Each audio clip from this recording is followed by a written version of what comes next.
Разница горения между чугунными топками и стальными топками заключается в следующем. Чугунные топки за счет того, что корпус сборный и состоит из отдельных деталей, которые собраны на герметик, он менее герметичный.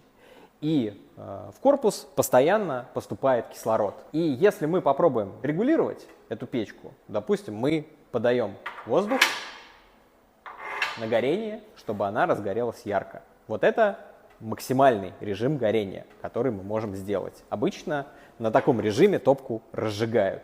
Дальше мы перекрываем задвижки, чтобы выйти в номинальный режим. Мы закрываем подачу воздуха сверху. Это номинальный режим, когда у нас очищается стекло с одной стороны, а с другой стороны воздух в топку подается по минимуму. Если мы хотим добиться экономичного горения, то мы перекрываем подачу воздуха на стекло.